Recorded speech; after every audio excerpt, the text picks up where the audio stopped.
जय जिनेंद्र दर्शकों, जिज्ञासा समाधान के इस नए अंक में आपका बहुत बहुत स्वागत, अभिनंदन। एक बार फिर से हाजिर हैं हम आपके प्रश्नों को यहाँ पर लेकर उनका उत्तरों की जानकारी देने के लिए। और हम यहाँ पर ले रहे हैं जो विषय, वो विषय है सप्त व्यसन। सबसे पहले हमने सप्त व्यसन से प्रारंभ किया था, 7 व्यसन यानी जुआ, मांस, शराब, वेश्या, परस्त्री। और आज जो इस सप्त व्यसन का हम व्यसन ले रहे हैं वो 2 व्यसन एक साथ ले रहे हैं, और वो है शिकार खेलना और चोरी करना। ये 2 व्यसनों के बारे में हम चर्चा करेंगे। और इस चर्चा को करने के लिए हमारे स्टूडियो में मौजूद हैं हमारे चिरपरिचित विद्वान आदरणीय श्रीमान निरंजन लाल जी बेनाड़ा साहब। आइए उनका स्वागत करते हैं। बहुत बहुत स्वागत आदरणीय बेनाड़ा जी।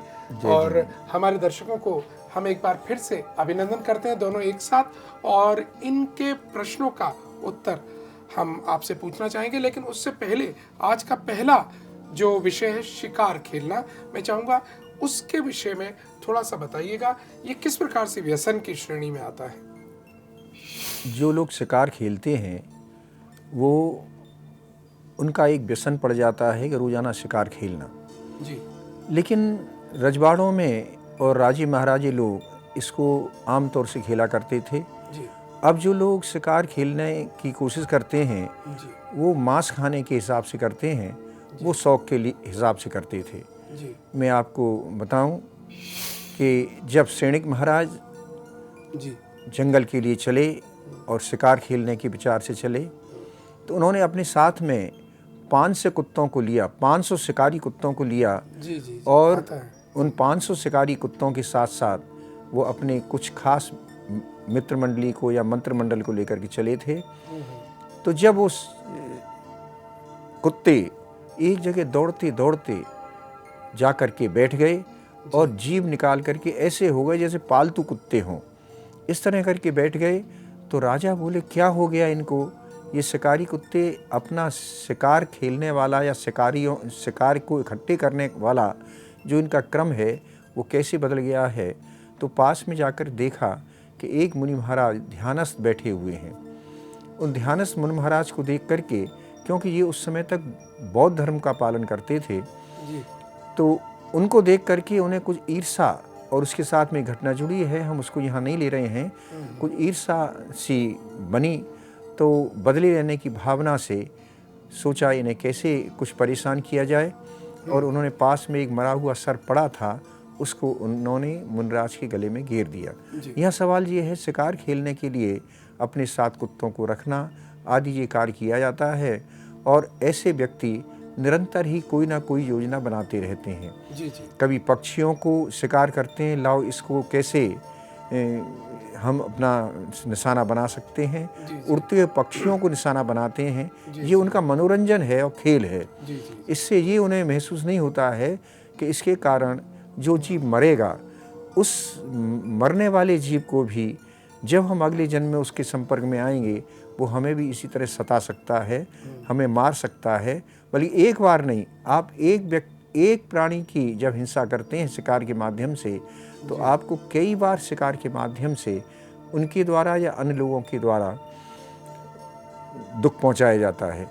अगर इसके कारण से नरक गति में जाना पड़ गया तो नरक गति में जाने से आपको वहाँ तो बंधन आदि बहुत से मारा काटी चलती रहती है, और उसमें से वो शिकारी जिसका शिकार किया गया है, शिकारी और शिकार किया गया उसका, अगर दोनों जीव आमने सामने आ जाते हैं तो वहाँ अपने कुअवधि ज्ञान के द्वारा जान करके आपस में बहुत समय तक लड़ते रहते हैं, बल्कि वर्षों क्या असंख्यात वर्षों तक उनकी लड़ाई चलती रहती है, और वो उसके कारण से महान पाप का बंध करते हैं। तो साथियों, शिकार का हमने यहाँ पर सबसे बड़ी बात सुनी कि हमें नरकों तक जाना पड़ सकता है। ये शिकार इतनी खराब चीज़ है। आपके प्रश्नों के उत्तर लेके आएंगे। सबसे पहला प्रश्न निखिल जैन सहारनपुर हमसे पूछना चाहते हैं, क्या पालतू जानवर यानी पेट्स जिन्हें हम कहते हैं, कुत्ते, बिल्ली, कबूतर आदि पालना या उनको पिंजरे में बंद करके रखना शिकार व्यसन में आएगा? पिंजरे में बंद रखना ये शिकार में तो नहीं आता है, लेकिन उनको पीड़ा पहुंचाने वाली बात है, हिंसा में आता है। जी। जी। तो कोई भी पक्षी, कोई भी अपनी कैद में नहीं रहना चाहता, सब स्वतंत्र रहना चाहते हैं।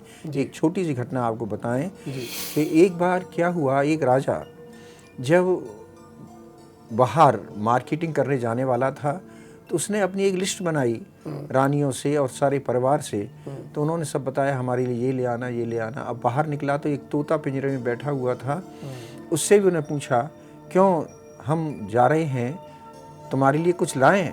तो उसने जवाब दिया कि अगर मेरे साथी कोई मिले उनसे कहना कि हमारे यहाँ एक पिंजरे में आपका साथी बंद है।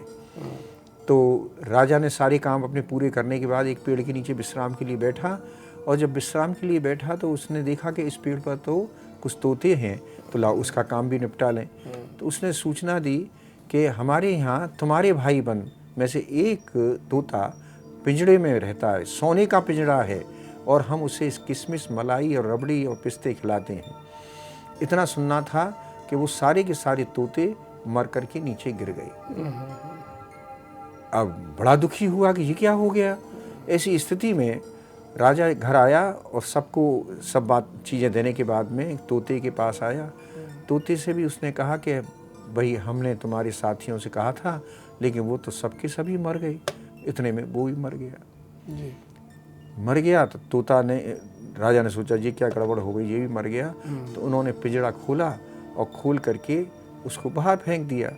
और वो देख ही रहा था इसका अवसर कि अगर मुझे फ्री कर दिया जाए तो मैं उड़ जाऊं। मतलब कोई भी पक्षी, और वास्तव में वो थोड़ी देर में उड़ गया। तो वो सोने का पिंजड़ा और मलाई और रबड़ी और पिस्ते नहीं चाहते हैं, उन्हें तो अपने जंगल की चीज़ें ही चाहिए। तो ये सब बंधन, चाहे कुत्ता पाल लो, चाहे बिल्ली पाल लो, ये हिंसक जीव हैं, उस हिंसा का पाप भी हमें लगना है। और साथ साथ में ये जो बंधन आप कर रहे हैं, अगले जन्म में आप बंधन के में पड़ेंगे।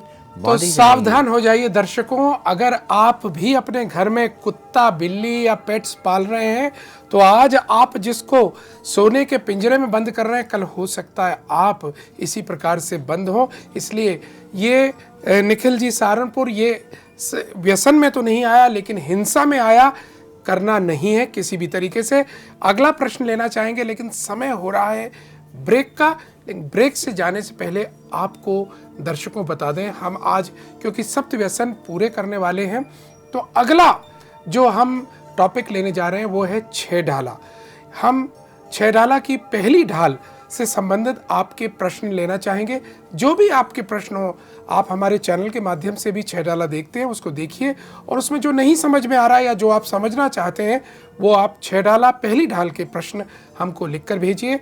हमारा फ़ोन नंबर है, उसमें भी आप पूछ सकते हैं। फ़ोन नंबर है 0562-302-1273। हमारी मेल आईडी है samadhan@jinwanichannel.com। ज़रूर हमसे पूछेगा। लेकिन अभी हम आते हैं छोटे से ब्रेक के बाद।